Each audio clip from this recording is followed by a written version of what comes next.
दोस्तों नमस्कार। आज के समय में साइबर क्राइम की घटनाएं बढ़ती जा रही हैं।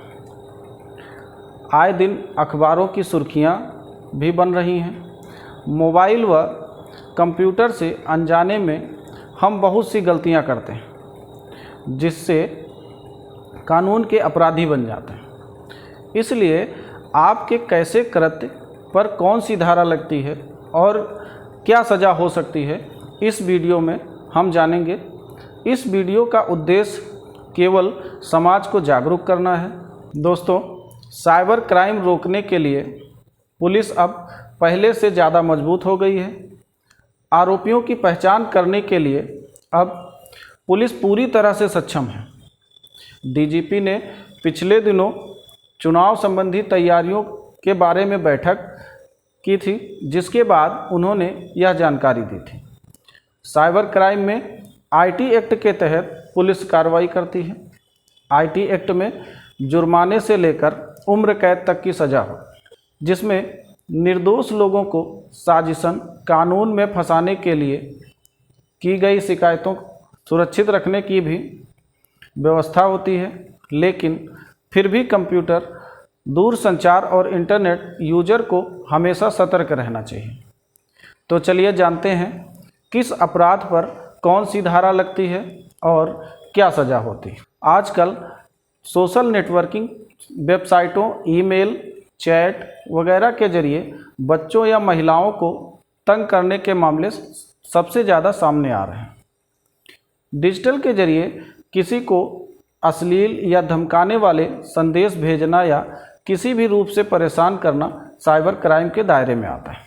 किसी के खिलाफ दुर्भावना से अफवाहें फैलाना, नफरत फैलाना या उसे बदनाम करना और सांप्रदायिकता फैलाने के मामले में आईटी एक्ट संशोधन कानून 2009 की धारा 66A के तहत 3 साल तक की जेल और जुर्माना लगता है।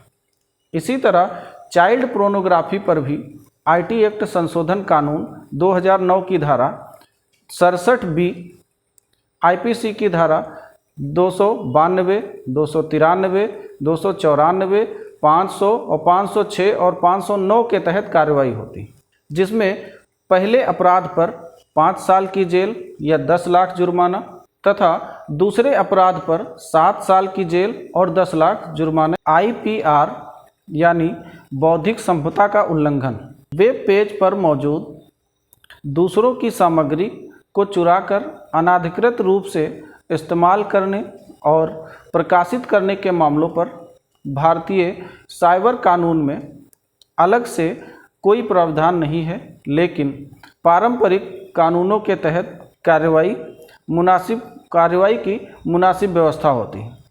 किताबें, लेख, वीडियो, चित्र, ऑडियो, लोगो और दूसरे क्रिएटिव मटेरियल को बिना इजाज़त इस्तेमाल करना अनैतिक तो होता ही है और अवैध भी होता है।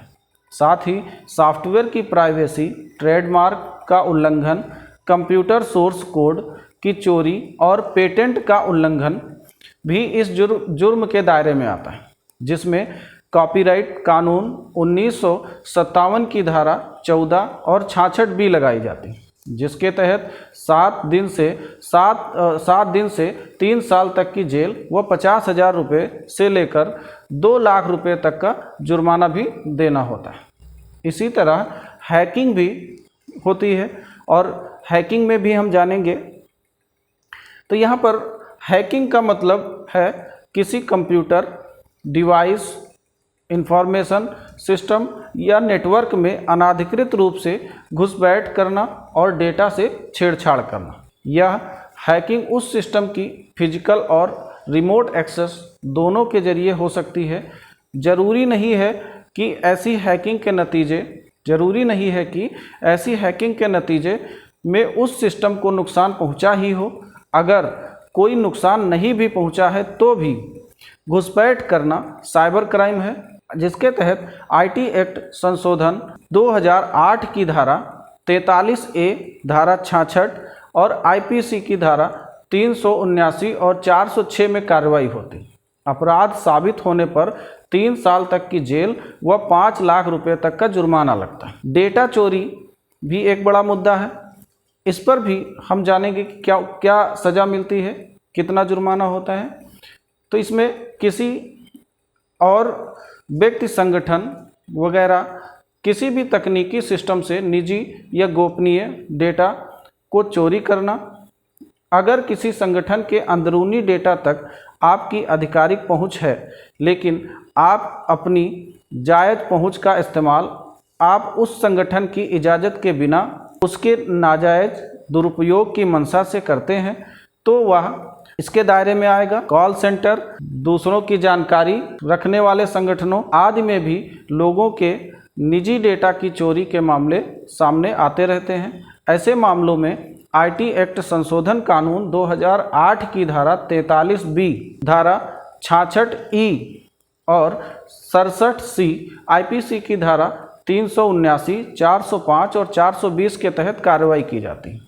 कॉपीराइट कानून के तहत अपराध की गंभीरता के हिसाब से 3 साल तक की जेल व 2 लाख रुपए तक का जुर्माना भी लगाया जाता है। इसी तरीके से वायरस स्पाईवेयर फैलाना, जैसा कि अभी वायरस स्पाईवेयर के बारे में मैंने एक वीडियो डाली थी, उसको भी आप देख सकते हैं। तो कंप्यूटर में आए वायरस और स्पाईवेयर पर लोग ध्यान नहीं देते। उनके कंप्यूटर से होते हुए ये वायरस दूसरों तक पहुंच जाते हैं। हैकिंग, डाउनलोड, कंपनियों के अंदरूनी नेटवर्क, वाईफाई कनेक्शनों और असुरक्षित फ्लैश ड्राइव, सीडी के जरिए भी वायरस फैलते हैं। वायरस बनाने वाले अपराधियों की पूरी एक इंडस्ट्री होती है जिनके खिलाफ कड़ी कार्रवाई भी होती रहती है। वैसे आम लोग भी कानून के दायरे में आ सकते हैं अगर उनकी लापरवाही से किसी के सिस्टम में खतरनाक वायरस पहुंच जाए और कोई बड़ा नुकसान हो जाए।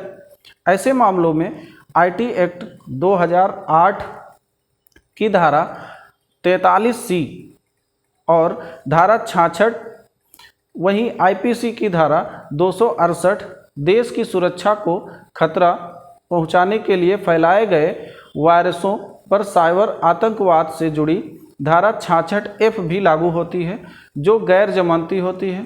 इसमें साइबर वार और साइबर आतंकवाद से जुड़े मामलों में उम्र कैद और दूसरे मामलों में 3 साल तक की जेल व जुर्माना भी लगाया जाता है। पहचान चोरी के बारे में भी हम जान लेते हैं।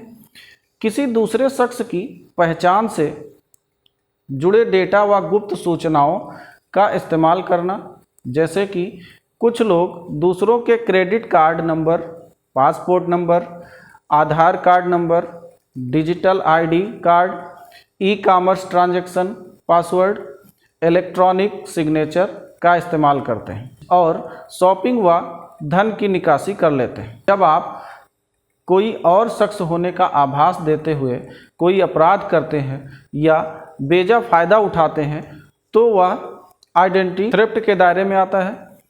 ऐसे मामलों में आईटी संशोधन एक्ट 2008 की धारा 43 व 66C, आईपीसी की धारा 419 लगाई जाती है, जिसके तहत 3 साल की जेल, 1 लाख रुपए का जुर्माना भी भुगतना पड़ता है। ईमेल स्पूफिंग और फ्रॉड, किसी दूसरे शख्स के ईमेल पते का इस्तेमाल करते हुए गलत मकसद से दूसरों को ईमेल भेजना इसके तहत आता है। हैकिंग, फिशिंग, स्पैम और वायरस स्पाईवेयर फैलाने के लिए इस तरह के फ्रॉड का इस्तेमाल ज़्यादातर किया जाता है।